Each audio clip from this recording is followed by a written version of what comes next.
Have absolutely no idea. I'd never heard of it, never heard of any spec ops whatsoever.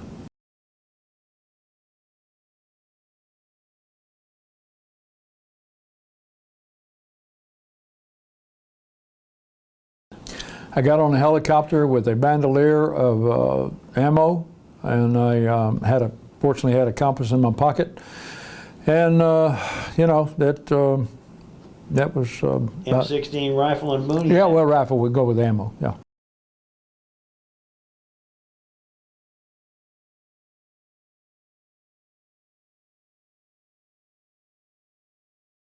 The first night that I was with this Australian and this company that I came to replace a wounded guy, they put me on told me to take an ambush out not too far away on the river.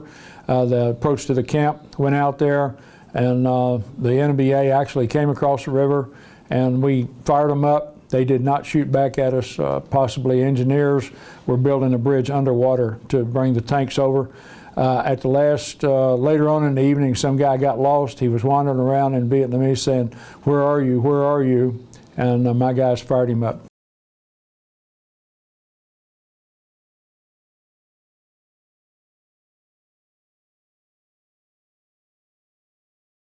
Our job was to do the long-range patrolling for the camp, to be aware if there's any enemy-sized enemy approaching, and also to secure it while they were rebuilding it.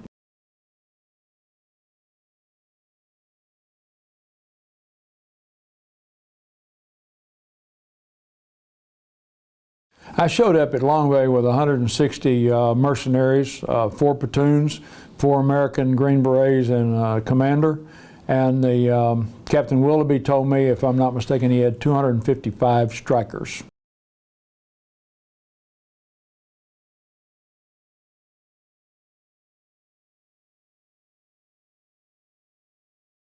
There was not a good environment because of my Montagnards being very ferocious, being mercenary type soldiers. His were more like a local militia or a National Guard, and didn't want to mix the two, so it affected our attitude toward the camp itself.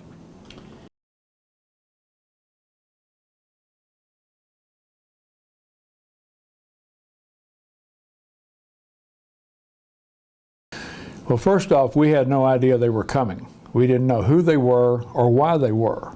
And eventually, we disarmed them and put them inside the perimeter, or we held them outside the perimeter until someone at headquarters in Da Nang was informed by the State Department that we were to help them, take care of them, and that they would not be removed from Longgrear. They would stay there until the State Department decided they would move them.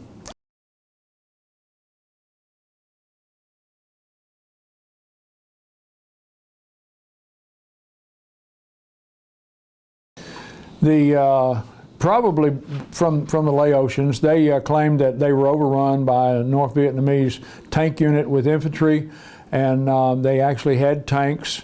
The FAC who supported that battle said that he thought he saw a tank during the middle of the night at one time, thought a light flashed off of it. That was the first and only warning we had about tanks.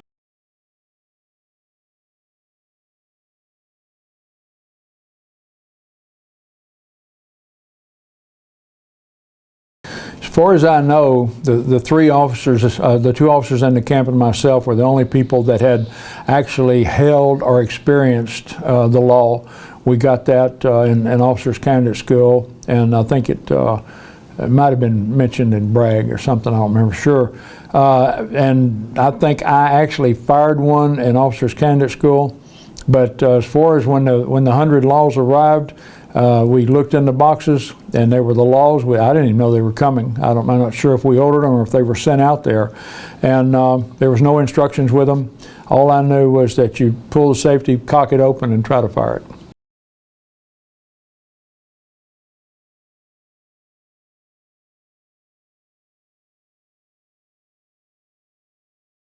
We heard from Da Nang that the Tet Offensive was going on and that they had killed 99 NVA in Da Nang. Now, no one gave any definition of what the Tet Offensive meant, what was anticipated or what intelligence had gathered.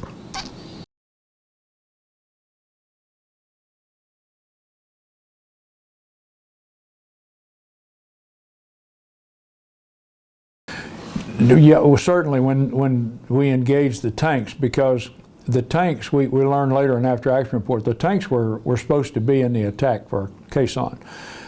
We had an incident where a young man was captured by the enemy, and we had an intelligence report that he was being held at Long Bay Village. My Mike force went over there to rescue him, and we actually decimated a NVA battalion because we caught them asleep in their hammocks and in their shorty panties and stuff, with their weapons disassembled. From that moment on, there was a communique from the North Vietnamese command that said, "What is the problem? What are you waiting on at Highway 9?" And the tanks then were redirected to take us out, to wipe us out.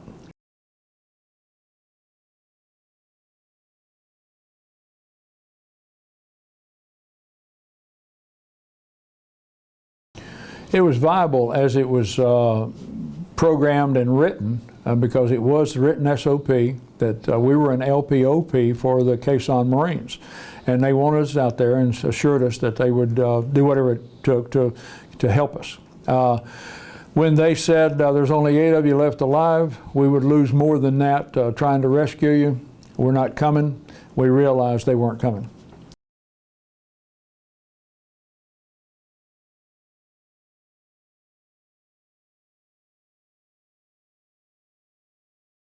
I'm not aware of anything that was specifically laid out to be H&I or defensive counterfires. I know that when they began to shoot artillery into the camp from this large mountain on the other side of the river in Laos, that we tried firing back, but the only thing we had was a 4 deuce. And other than that, I'm not sure we could fire H&I because of the State Department international problem if we were to hit a village or some civilians or something like that.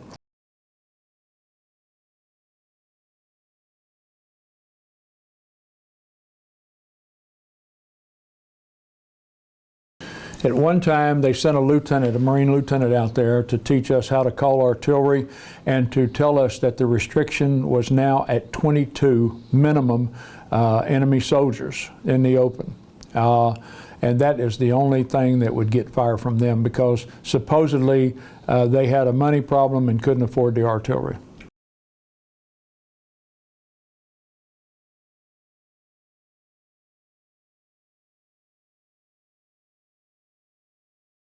I was in my bunker asleep. It was about probably midnight, 11:45, something like that.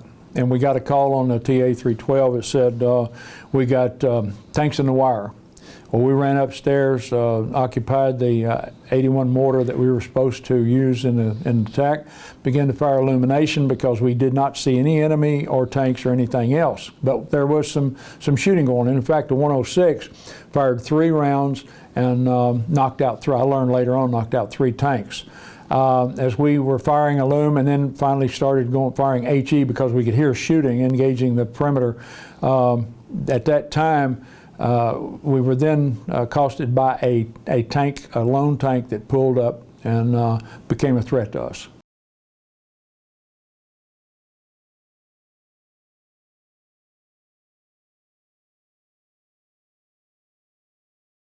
I had 5 laws in my position just in case we needed them. I took the first law, attempted to engage the tank. It would not fire. I threw it down on the ground. I took a second one and tried to engage the tank. And finally, on the 4th law, I opened it 2 or 3 times, slammed it shut, tried beating it until it would fire, and it did fire. The round hit the tank in the front and just made a sort of a crash sound and went straight up in the air.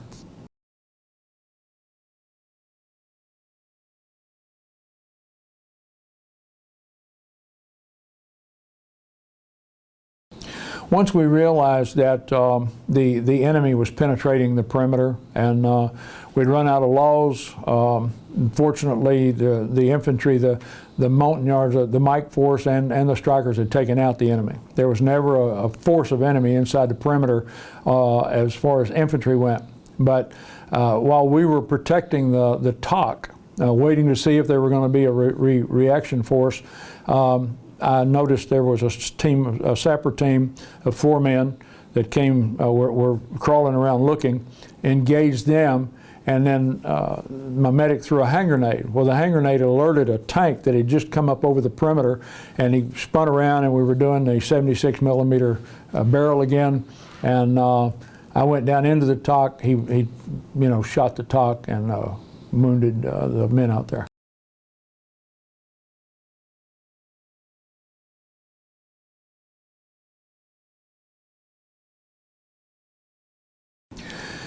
After I went in there, probably 45 minutes or so, the tank pulled up on top of the TOC, began trying to crush it. It was running over, pushing over the antennas and cutting the wires to the generators. So we lost all power. There was total darkness in there. This was an enclosed bunker. And that's when we realized that we had no clue what was going on.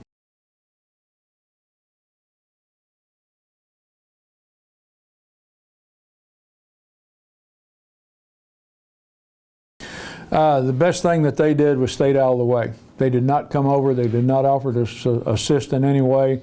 And in fact, there was an attempt to get them to help fight the tanks that night. And they said, the tanks will not come and bother us if we stay over here.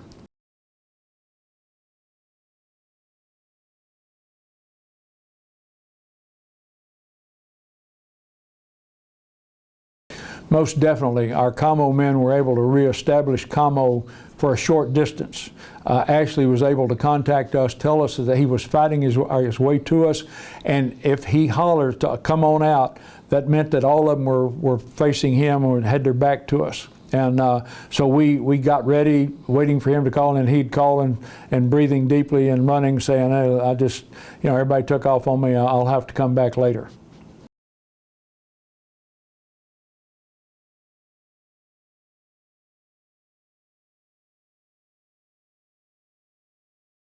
Well, it's late in the afternoon. We've been down in there since about 2 o'clock in the morning. No water, no food. We were all bleeding out and running out of ammunition. And they got the call from the Marines saying, we will not come. There's only 8 of you left alive. More of us would be killed trying to rescue you. You're on your own. And that's when we made a decision that we were leaving.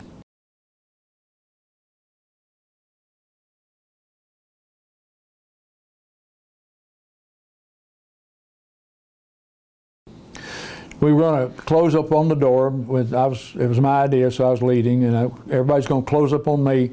I was going to push the door open and exfiltrate the building and engage anybody that happened to be around. Fortunately, the A1s from the Coral Sea were keeping them off of us pretty good, bombing them.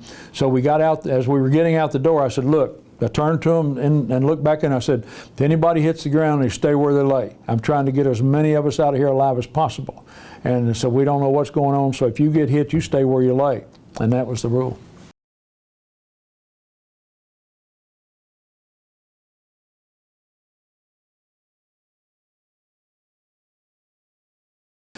I personally am by myself. In fact, later on, they said they thought that the machine gun had killed me when I killed the machine gun, and they did what I told them. Nobody came back for me, thinking I was dead.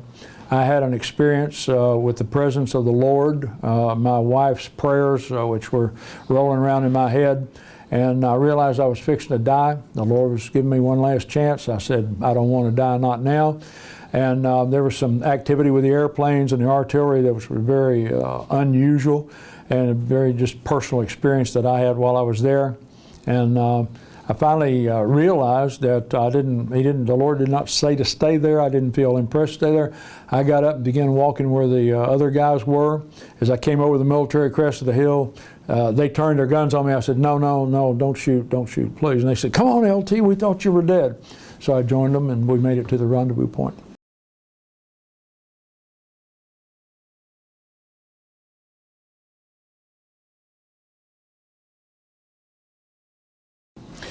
I think probably the biggest thing I carry is compassion, because I saw so many men die. And these were just American kids, 18 to 20 years old.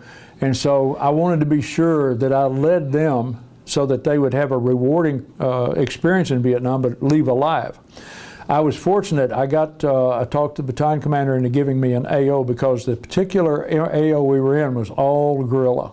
There was absolutely no NVA. It was all guerrilla. It was women, old men, children. They planted bombs and booby traps, and then they'd walk by and wave at you or spit tobacco at you or whatever.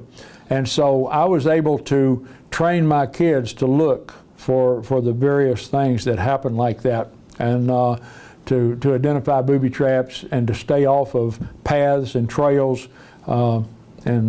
We were very fortunate. We had the highest kill ratio in that division, but it was because my battalion commander allowed me to operate as a SF officer.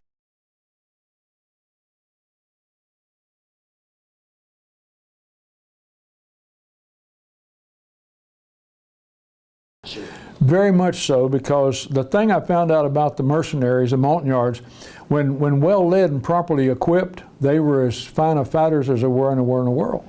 And so I was determined to be a competent leader for them, and for my Special Forces NCOs who all had previous tours there.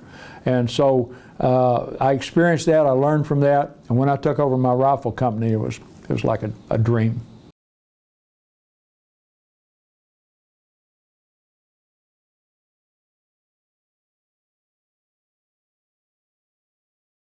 The Mike force that I had were Ray.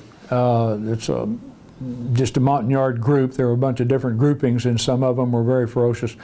When I took them over, they had run previously, and I got inside of them, talking to them and everything, and they told me that they didn't have any confidence in the leadership, and so that motivated me to be the man that I had to be for them. They were excellent. I mean, they never lost an engagement the whole time I was with them. At one point, we had a very specific mission to try to find a lost American who had been captured. We knew he was captured because we intercepted the radio saying so, and then we got some intelligence that he was at Long Bay Village. We moved across country and to Long Bay Village, and fortunately, we hit this battalion with the Mike Company, hit them just at the right time. They were, in Vietnam they called POC time. They would take their clothes off, strip down to their little panties, and then they'd clean their weapons and fix food and drink tea. And so we're going through the woods, you know, and all of a sudden I hear pow, pow, pow, pow, pow, pow, pow, pow, pow, and I mean explosions and everything. What's going on? What's going on? Somebody talk to me. And so I'm kind of running to the front trying to figure out. And I mean, they were killing these guys, grabbing rifles. Some of them had 5 and 6 rifles slung on them, you know. And one guy he was arm wrestling this guy with a rifle, and all of a sudden it dawned on him, and so he took the rifle like that. The thing I found about working with indigenous people anywhere, if they're well led, properly equipped, they will fight.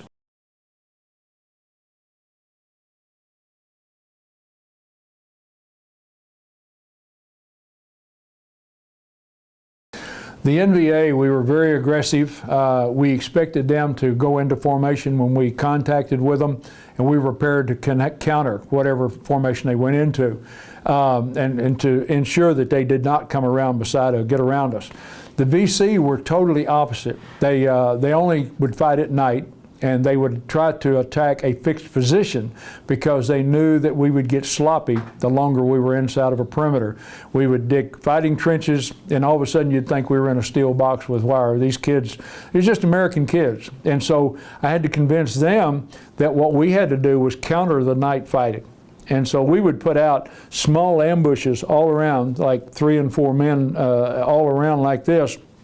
And then we would act like things were normal inside the perimeter. And as they would come in to try to get to us at night, then I had guys out there who were countering that outside the perimeter. And then we could sweep around and come behind them with the other guys like that.